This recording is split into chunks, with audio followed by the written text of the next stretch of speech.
O Grande Conflito, capítulo 19. A Esperança. Era após era, a obra de Deus apresenta semelhança notável em cada grande movimento religioso ou de reforma. Os princípios de como o Senhor lida com as pessoas são sempre os mesmos. Os movimentos importantes do presente encontram paralelo nos do passado, e a experiência da Igreja em eras anteriores traz lições para nosso tempo. Por meio de seu Espírito, Deus dirigiu seus servos na terra de maneira especial, para fazer avançar a obra da salvação. Os seres humanos são instrumentos na mão de Deus. Ele dá a cada um luz suficiente para realizar a obra com a qual lhe incumbiu. Mas ninguém nunca teve plena compreensão dos propósitos divinos na obra em seu tempo. Os representantes de Deus não entendem por completo todos os aspectos da mensagem que proclamam em seu nome. Nem mesmo os profetas entendiam plenamente as revelações que o Senhor lhes havia confiado. O sentido sempre foi revelado aos poucos, de era em era. Pedro diz acerca da salvação: foi a respeito dessa salvação que os profetas que falaram da graça destinada a vocês investigaram e examinaram, procurando saber o tempo e as circunstâncias para os quais apontava o Espírito de Cristo que neles estava. Quando lhes predisse os sofrimentos de Cristo e as glórias que se seguiriam àqueles sofrimentos, a eles foi revelado que estavam ministrando não para si próprios, mas para vocês. 1 Pedro, capítulo 1, versos 10 ao 12. Que lição para o povo de Deus da era cristã! Aqueles homens santos de Deus investigaram e examinaram as revelações que Deus concedeu para as gerações que ainda não haviam nascido.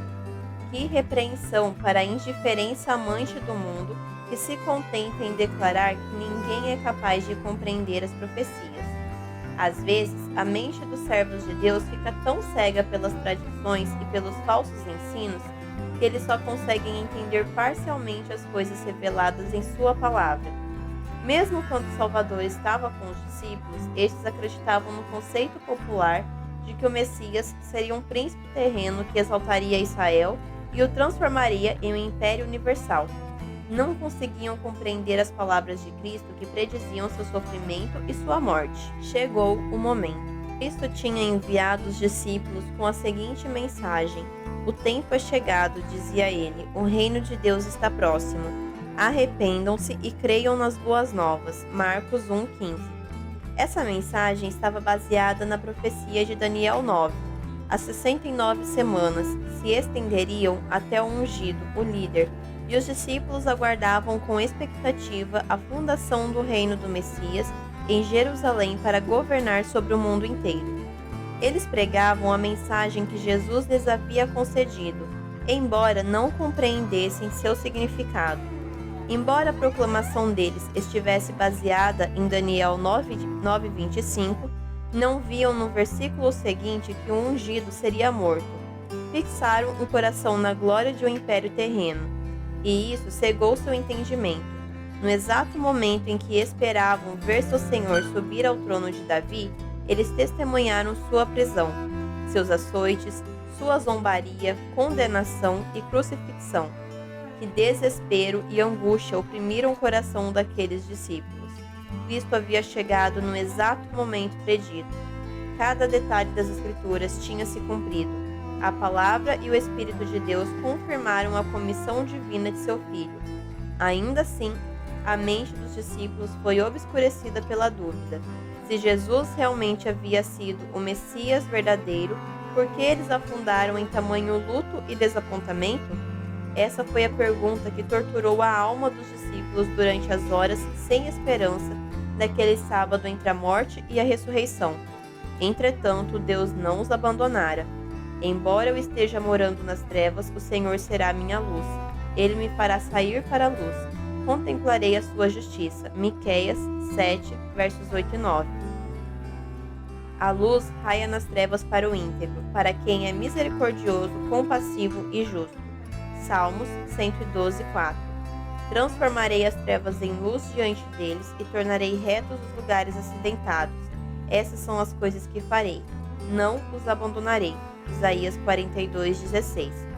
A proclamação feita pelos discípulos estava correta. O tempo é chegado. O reino de Deus está próximo. Marcos 1,15. Quando o tempo terminou, as 69 semanas que se estenderiam até o Messias, o ungido, Cristo havia recebido a unção do Espírito após ser batizado por João.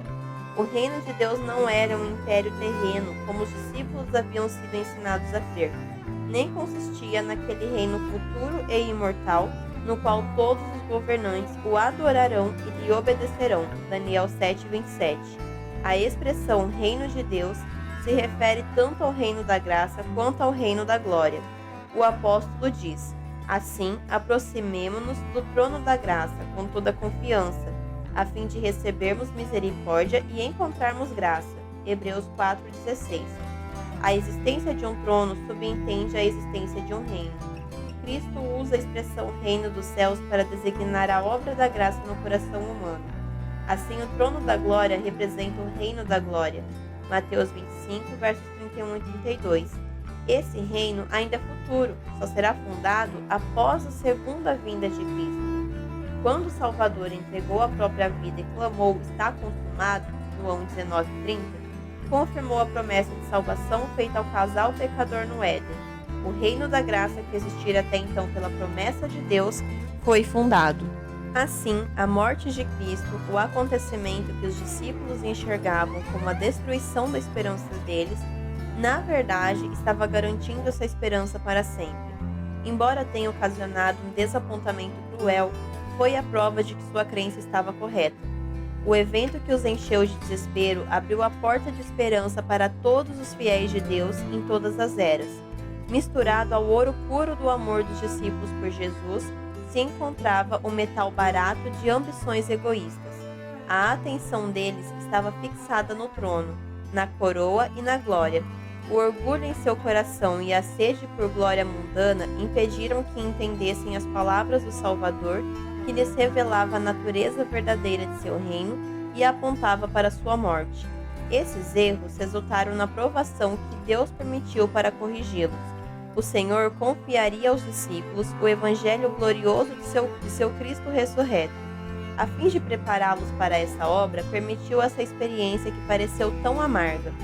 Após a ressurreição, Jesus apareceu aos discípulos no caminho para Emaús e explicou-lhes o que constava a respeito dele em todas as Escrituras.